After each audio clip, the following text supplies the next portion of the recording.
Welcome back to the workshop, World Builders. Every second episode, we take a break from talking about worlds other people have built to do some world building of our own. This episode, we are going to take inspiration from T. Kingfisher and build a zombie.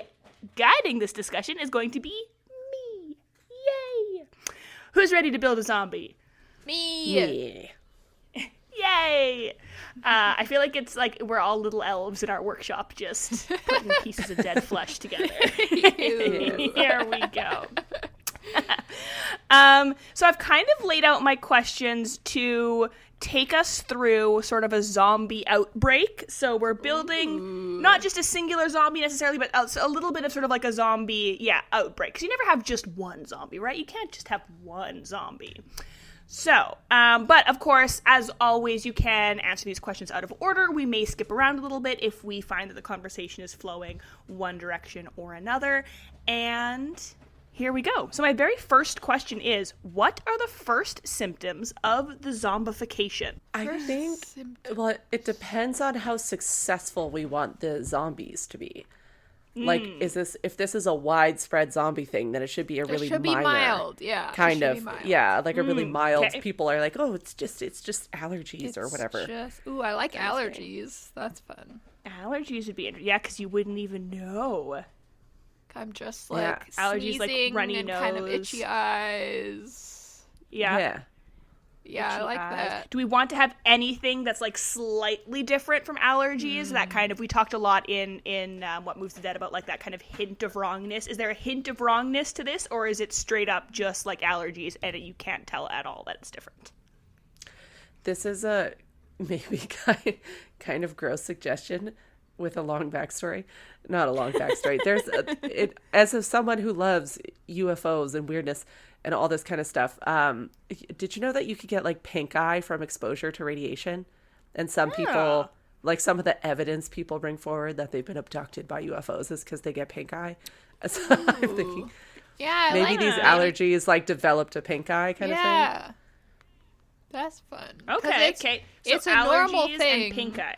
But it's also like happening so much, it's kind of weird that so many people are getting pink eye. Because, like, if I went to work and two of my coworkers were out with pink eye, I'd be like, what is going on? Yeah. Like, yeah.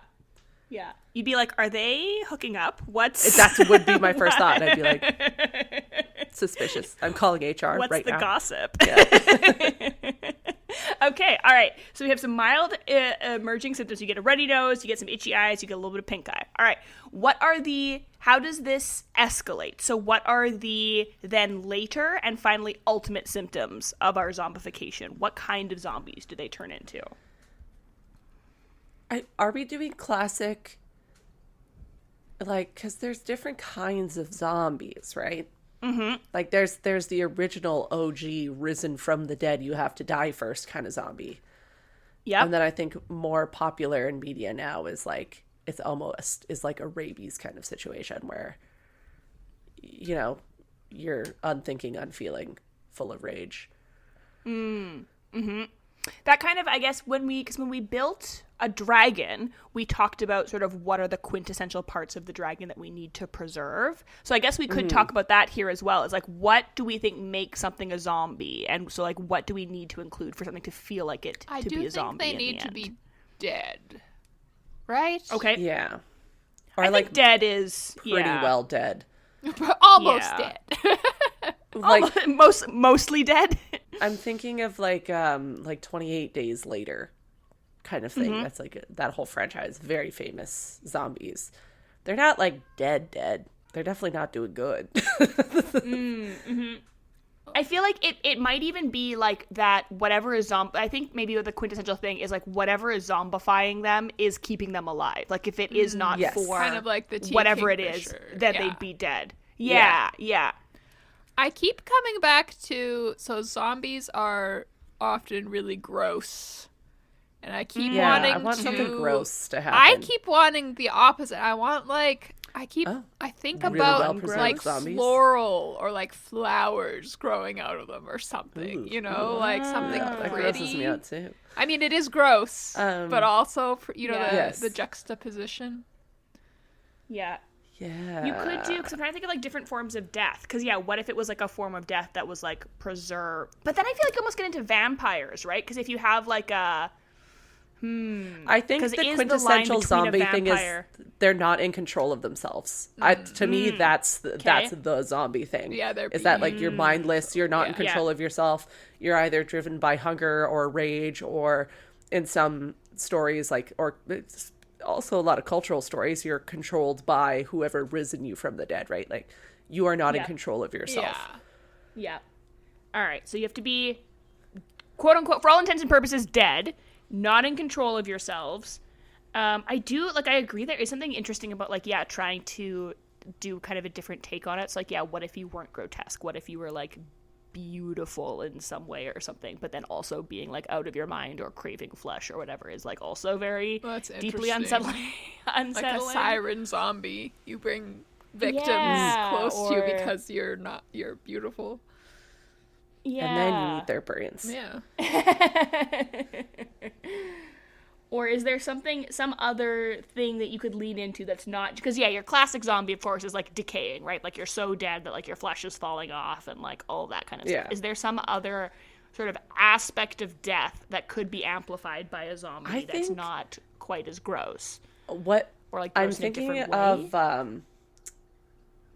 Alison, as soon as you said like turning into flowers, I'm thinking of the Southern Reach trilogy, of course. Oh yeah. But specifically in the movie, like in the adaptation Annihilation, there's this really crazy scene where, one of the scientists just kind of like walks out into a field and then they follow her a little bit later and there's just like a perfect flower shrubbery that was her kind of thing. And that's cool. Yeah. But it's giving me this idea of like, because also in the Southern Reach, it's Area X. It's not zombies. It's not anything like that necessarily. But they kind of like become one with their surroundings. It's not like specifically flowers or specifically that. It's like becoming a part of your surroundings to some extent. And I think that would also make for very terrifying zombies if it's like, what if a librarian zombie like starts to look like the books and the bookshelves, and so you go into the library, you don't even notice they're there, like camouflage zombies. Yeah, interesting. Zombies with some sort of camouflage. I think maybe this one we maybe do need to know what's causing the zombification before we can get to their final form, because that will have so much influence on it. So maybe let's skip to that one. So what do we want to be causing the zombie? I'm going to just keep saying zombification because it's a fun word and I think it's apt, even though it's kind of silly. So what is causing it? What's turning people into zombies? Of course, in What Moves the Dead, it's fungus. We've actually seen like a rise of like fungus-related gross. I hate zombie fiction. So like Mexican Gothic, spoilers for Mexican Gothic, not What Moves the Dead, The Last of Us. There's also, of course, your classic like bacteria or virus causing it. But do you want to do one of those? Is there a different cause? I like that we the think could be idea making of it zombies? being like an organism. Like you're almost like brain slug, like you're being hijacked kind of thing. I was thinking, like, since we went with allergies, some sort of pollen that's alive that they breathe in. Oh my god, it's The Happening with Mark Wahlberg. Have you guys seen that movie? Nope. Yes. Oh my god, you have to watch it. It is so bad. It is, and I'm gonna spoil it for you because it's so bad that you watch it just because the acting in it is brutal. Anyway, everyone starts like kind of going crazy and killing themselves in really dramatic ways, and it turns out it's the trees because they're mad about climate change, so they're like sending out killer pollen. All right. Yeah. That's all right. So so that specific type of pollen is awful. But I do like the idea of it being pollen, like of it. That's being what I mean by organism. Like it doesn't necessarily Yeah. have to be like brain slug. It could be like plumes from. Oh, I mean we're slowly making our way back to fungus, aren't we? Like maybe there's It all leads back to there's fungus. this new type of flower that has suddenly appeared in some area of the world, and it's gorgeous. And then it in the fall, it kind of does like a dandelion thing, where it becomes airborne, and then people start breathing it in. that makes me think of, and I'm now, because I'm also like, okay, it's because we're taking inspiration from Moves the Dead. We're not zombies, but also like the idea of like retelling. Like, I wonder if there's a connection to like the Narcissus myth from Greek mythology, where he is like, he's so beautiful, he keeps looking at his reflection, then he gets turned into a flower that's always like staring at his reflection. Like, I wonder if there's something, if it's like this really beautiful flower, like maybe there's something there that like connects this. Okay, because I was trying to think, what would be the like evolutionary like upside to this? Right. I think it would be that's how the flower spreads, is the people. Eventually you decay to the point where you become that plant. Yeah. That's what I was thinking too. Like you're just, in the meantime, you're just a living host as this plant is trying to spread its way. Yeah.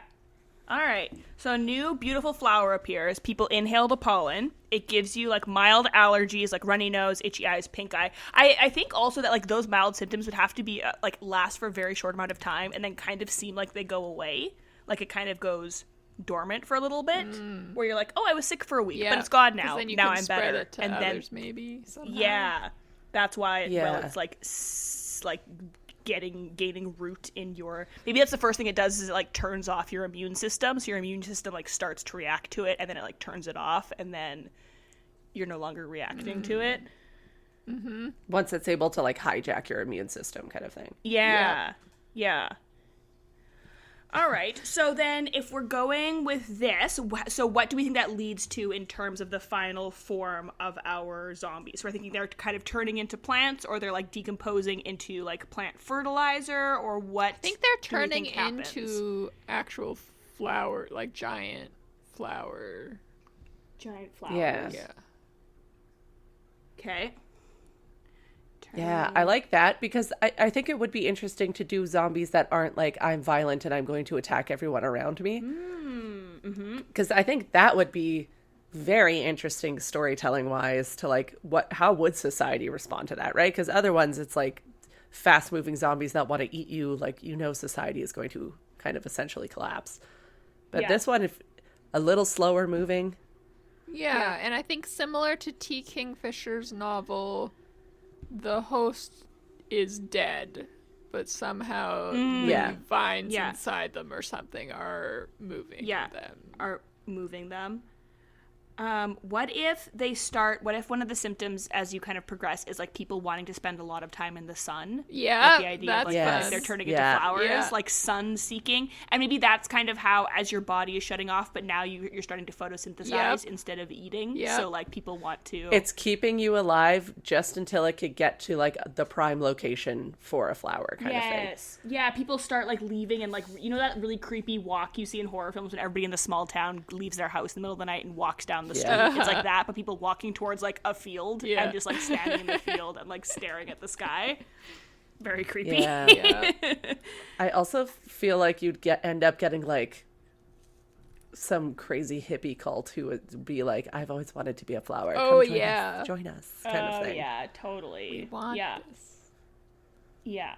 I think people would probably be like in the sun to the point where it's detriment. Like lots of people are getting like really bad sunburns, getting heat stroke, maybe going blind because they're like staring at the sun. Yep. All of those kind of like things. What else do we think would be happening? So what other symptoms are happening inside of people, do you think? If things have happened, like your immune system's getting turned off, you're starting to photosynthesize instead of digesting, what is that doing to your body? Like what else is happening to you as you turn into the plant in kind of these medium and later stages? Changing you on a cellular level into the plant. So like eventually you'll stand in that field so long that your toes will turn into roots, Oh, maybe your toes start growing real long and just like sinking into the earth. You get these real long, spindly toes. That is gross. Yep. I'm canceling the podcast. We're not doing this anymore. We found the line, and it's elongated toes. That would be real creepy if just like your toes were suddenly like a foot long. Not know what to do with myself. Squirming into the earth. Awful. Ugh. Ugh. I think we should make that happen though, because that's pretty visceral. I'm wondering if vines would be showing somewhere, or like That's what I mean. If they kind of like, if it slowly is like bursting out of your skin suit kind of thing. Yeah, are they like moving under your skin? Like you see these like almost like they look like worms, but it's or like if you open vines. your mouth, you could see like vines going up someone's throat or something. You know, gross. God. Yeah. like I hate at this. It first, slowly maybe replaces they it. wouldn't They be follows visible. your veins. Yeah. Ooh, Like Yes, the yeah, your okay. veins the are vines taking like slowly over. follow your circulatory system kind of thing. Yeah. It's definitely just like eating it's just like taking all of the nutrients from your Yeah. body and turning Flesh-eating it into plant. this like root system. Okay, gross, horrifying. Yeah. And the final form is you go and you like just fully turn into like this big plant in a Yep. field. Well, and then eventually you're, you'll like, be so done. dead that you kind of like rot around the vines. And that's the Yeah. fertilizer. So Yep. like it takes enough from you while you're still alive, can hijack your mind to get you to a good place for it. And then once it's finally like fully in your veins and your heart, you die. Yeah. And then as your body kind of like rots around it, that's the natural fertilizer. It's like a tree with a corpse around it. Just that like I'm thinking, yes, that would be super gross. But Ew. also once you're fully like decayed and there's just like these beautiful like shrubs, but if you look closely, you can see that it's like there's a rib cage kind of like holding some of the branches back and everything. Okay, what is wrong with us? Love Are it. we okay? Yeah, okay. Actually, Hey, you know, we Next didn't make the episode will be a group orphan-powered therapy appointment, spaceship, yeah. so yeah. I've actually heard that horror writers are some of just the nicest, friendliest people, which I think is hilarious. So I'm blaming that. As a huge fan of horror, always thinking I get people will give me the side eye, and I'm like, I swear I'm like fairly well adjusted. Yeah. I'm like mostly okay. Yeah. guys, it's No, fine. you're great. We're great. We're great and Nothing well wrong with adjusted, us. we say Yes. repeatedly, like Easton saying the dead Yes. don't walk. We are great and well adjusted. We're normal. We're normal. We're normal. I'm wondering, do we want to, because it sounds like, you know, this is a pretty big plant that's like coming out of people, do we want it to be like a flowering tree as opposed to just a single flower, or is it just like a really big I was imagining single a flower that giant people are turning flower into? that then A giant flower? sends a bunch of pollen out again. Yeah. into the Cool. world. Yeah, that like shoots out afterwards. Yeah. At what point do you think the host dies? Like, when are you dead? Ooh. I like kind of like T. Kingfisher, where it sort of progresses, so you're alive, like Madeline's brother, Yeah, for a a bit. decent Yeah. amount of it. and yeah. you just think you're sick, and then Yeah. eventually there's just a point where you die, and Right. people don't really notice. I would say it would like Yeah. I think for that to like spread to enough people, I think it would have to be like at least a few weeks that you're still. Yeah.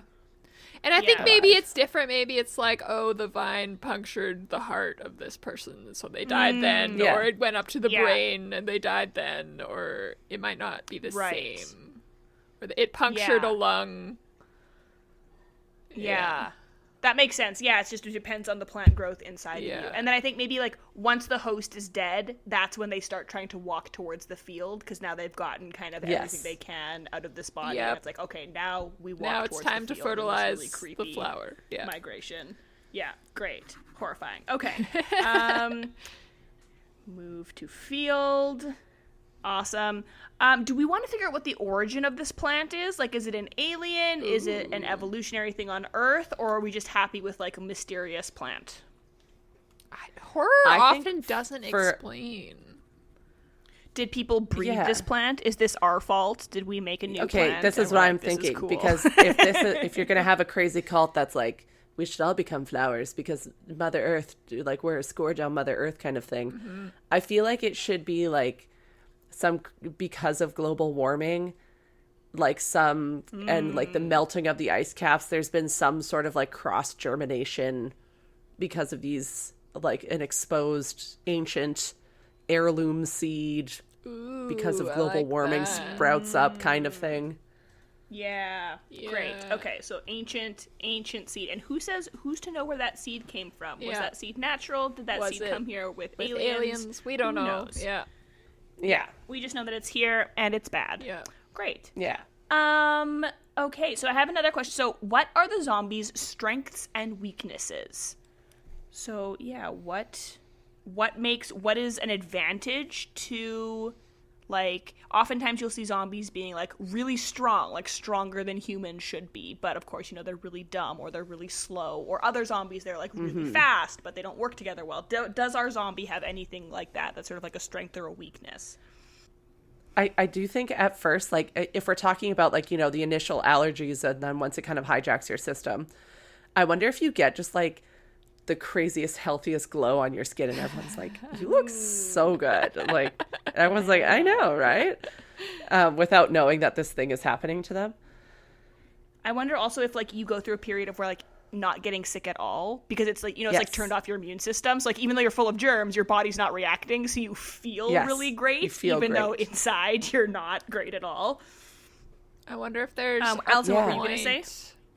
I wonder if there's a point where if you put the person in total darkness, they would die. The plant. Oh, is that the kill off the plant? I wonder if that's the weakness. Interesting. Or deprive them of water, because that's what plants need, water and sun. Yeah, something although like depriving them of water would also kill the human. I guess the human's already dead, so. Yeah. Or on their way to being dead. Maybe in the story, people are clever and they figure out as soon as you get the symptoms, lock yourself away from all light and it could kill it off before. Yeah. But there's a point where that wouldn't work. Like, it's too far. Right. Yeah, too far gone. Because I bet, like, if the idea is kind of that the plant is turning you into this, like, photosynthesis machine, that could also be why you have this really great glow and are really healthy for the first little bit. Yeah. It's like it's getting so much nutrients from the sun, and you're just, like, thriving. And you're still able to kind of eat at that point, so you're just getting, like, nutrients from all over. You could also have some government organization is like, all right, we're going to block the sun to kill this thing, you know? We're going to put up a big dome or something, or like, pollute the earth so much that the sun doesn't show, or like something terrible. Everyone heads up north if it's, you know, the dark season to, like, you're gonna kill the earth anyway if you do this. Like, don't do this, it's dumb, but someone's gonna try it, you know. So I think we've already answered this one, but what is the zombie's motivation? So we know that this plant wants to, like, repopulate. Is there anything more sinister than that, or is it just like this biological thing? I think it's probably it doesn't have a mind like a monster. It's just it's a plant. It wants to spread, right? Yep. Yeah. The biological imperative to reproduce that all beings face. Yeah. And since it's such a big plant, it needs a lot of nutrients to grow, and therefore sort of consuming its hosts is, like, the best way to get that burst of nutrients that it needs kind of all at once. Does it affect animals as well, do we think? This is kind of a bonus question that I hadn't planned. Or is it just person-specific? I do like that it does animals, too, because that is very creepy. The thing with the rabbits in T. Kingfisher book in What Moves the Dead was really terrifying, and I could see something similar with animals. But I would say it would have to be, like, fairly sizable animals to get enough nutrients. Or it could be interesting too, where, like, maybe if it doesn't get enough nutrients off the hop, it just kills the animal. Like, so if it, like, infects a rabbit, it doesn't get enough nutrients.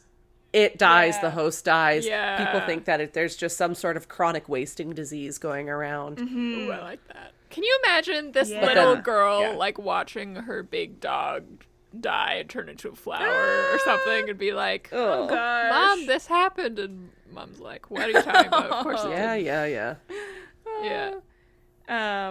Can it spread in any other way than the pollen? Like, does it have to be that you inhale this pollen, or does it spread through, you know, the quintessential zombie bite, or through blood, or through, like, are there any other ways it can be passed person to person, or is it just, like, inhaling this pollen that will zombify you? I think you should be able to infect other people, right? Yeah. I think it would, just to go with the theme of it's just a plant trying to reproduce, I feel like it should be like a sexually transmitted disease. It passes through, like, blood and liquids. So if you did a blood transfusion as well, same thing would happen. Yes. Yeah. Or spit. Even kissing, maybe. Yeah. Yeah. So bodily. Or maybe fluids. also it like depends on how much of it has like built up in your system. So like maybe if you first get it, you wouldn't be contagious, but as it starts to like build in your system, then you start getting contagious. But it would have to be like close contact with a person, not just like being in the same room as them. I wonder if would that cause, do you think, a burst of mindlessness where it makes people like hypersexual or like violent or whatever, just to try and like spread the like fluids? Or no, do we like, because I know we kind of wanted to stay away from the like stereotypical zombie violence thing. That's interesting. Yeah, because I could see it go either way. Yeah, just a person who's like kissing everyone for just like suddenly trying to kiss everyone in the office. Like, what are you doing? Maybe it doesn't make you violent, because we wouldn't want it to be killing off the host, but maybe it does make people, as like one of the later, like one of the kind of medium symptoms is maybe people do have this like overactive sex drive because the plant is like hijacking the human reproductive system for its own reproductive use. Okay, because that would be really scary if it's like, imagine like your friend that you've had for years, like purely platonic, gets kind of sick, and then they're like, I feel better, and they look so good, and they're like, I look so great, should we hook up? Like, is this crazy? Like, you know, people would be like, what the hell is going on? Like, right? Yeah. Okay, great. That's definitely not a stereotypical zombie symptom, so I love it. Okay, what do people think is causing the outbreak before they realize what is going on? Do people have any suspicions? What do they think is happening? I think they just think it's a virus. Like, oh, it's a, you know, like a really bad, like a COVID, a really bad cold. Or and I think people wouldn't believe the giant trees at first. Right. Like, they would see the giant trees with corpses, the flowers mangled through them, and just be like, no, there's no way. Like, this is that cult making their environmental making it look message. like it's They're trying to send a message. They're staging this. Yeah. Or people think it's like bioterrorism. Yeah. From insert global geopolitical rival. Yeah. Or like, oh, it's gangs. This is some new sort of like horrifying like gang marker is to like murder someone and hang them in a tree, like, or something like that. And like, then slowly, as more people actually witness people turning into flowers, but it's too late by then. Yeah, I also think that for this to be very effective in a story, I think it would have to take place before the internet, at the very least. Because otherwise, people would be sharing videos of their neighbor going with out AI and standing fake in the field. videos. I guess I don't know. I think people wouldn't believe it. I mean, especially if I guess it depends, because this does seem like we wanted it to be a sort of longer acting thing. So, you know, if it's a few months, like if it's 3 or 4 months of kind of these weird symptoms, but nobody's like straight up bursting into a tree so yet, many people would be infected. Yeah. And you would just think, oh, this is some weird, like, maybe you think it's a weird pandemic. And then suddenly 4 months later, there's this, like, mass, like, people go to this field or something. So maybe it's more of, like, a longer incubation period. Mm-hmm. Yeah. My last question, which we can kind of just brainstorm a few things because this is sort of a very broad question, but sort of what are the impacts on society when this is happening? See, that's what I mean. I think with this one, it would be really interesting because I don't think this would topple society as we know it. Like, I think with it being slow moving, like, yeah, I think people would eventually figure out a way to defeat it or live with it, kind of thing. I guess it depends how many people it takes out in the first wave. Yeah, how contagious is it would be a big factor. I think it would be like the Black Plague level. You know what I mean? Like, devastating, but not enough to be like, and humanity ceases to exist. Yeah. I think there would have to be like imposed, as with all mass event stories, the military would probably get involved and be like forcing people into darkness for however much time is needed to kill this virus. Because as we've seen, people will not comply if you simply tell them to do something for the sake of public health. So probably at a certain point, it's not real. I'm not going to spend a month in the dark, you know? Yeah. Right? Yeah, exactly. Yeah.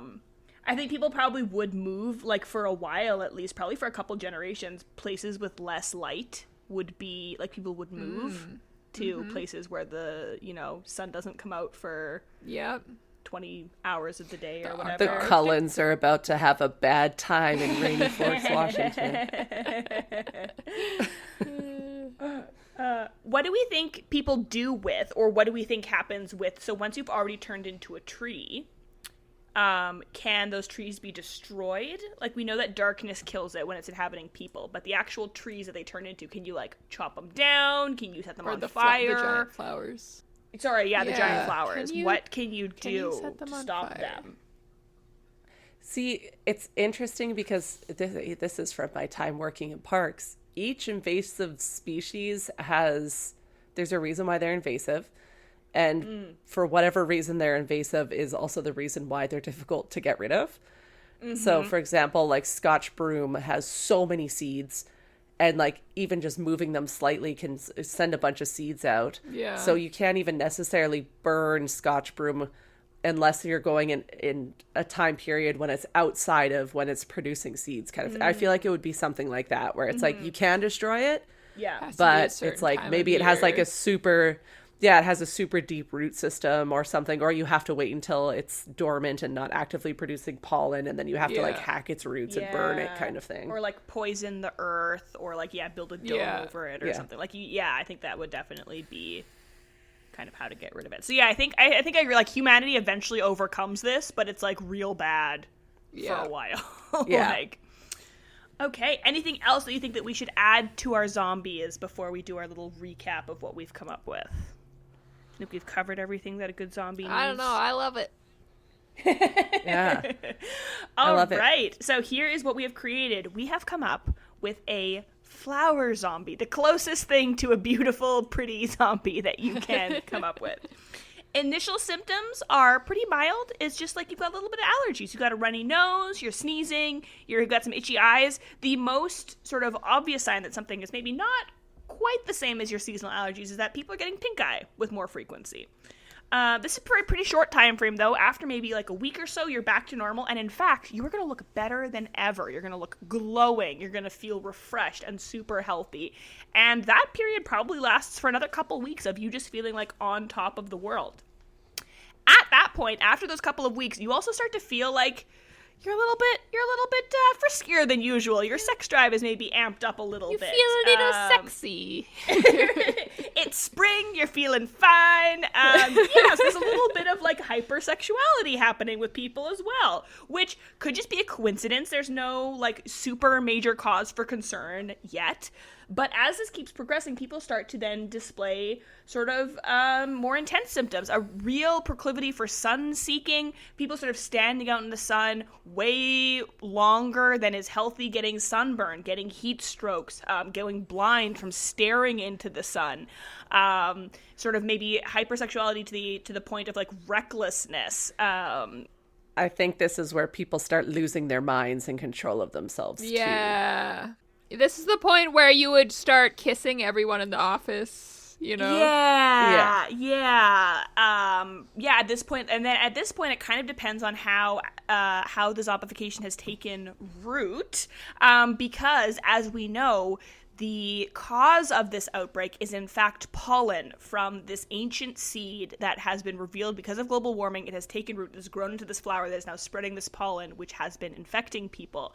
And as the pollen takes hold of you and starts to grow, it actually starts to grow plant matter inside of you. So in the later stages of the zombification, it's all very individual because it depends. Is a plant root growing into your language center of your brain and you can't speak anymore? Is it growing into your memory center of your brain and then you start to lose your memories?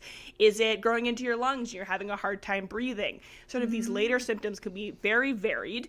And also at this point is when your toes start to elongate and become very spindly, very squirmy. People are standing in their garden and digging their toes into the earth and staring into the sun. And at a certain point, after you have died, so whatever the final cause of death is, whether it's the plant pierces your heart or suffocates you or goes into your brain. At the point which your body dies, the plant then takes over control of your whole body and you start to shuffle towards a field. Sort of all of them have the impulse to go to the same place, where you then take root and this flower sort of bursts out of your body and your corpse is kind of left to decompose around the plant. Some of the strengths and weaknesses, of course, weaknesses of this are no sunlight. So in the early stages, if you sort of catch this, probably before some of those major symptoms catch on, if you are kept in darkness for a certain amount of time, you can kill this thing off. The flowers themselves, once they have sprouted from the body, are incredibly resilient, very hard to kill. You have to do a lot of very careful. You can't burn them because it'll release pollen everywhere. You have to either cut off the light source. You have to get all the nutrients out of the soil. Very difficult to get rid of them at that point. The motivation of this plant is simply to survive, to reproduce. It doesn't have any malice against humans. It just wants to live. It does also affect animals. Some of the animals will just die before they really get to spread it along if they're very small, but larger animals can kind of go through the same process as humans.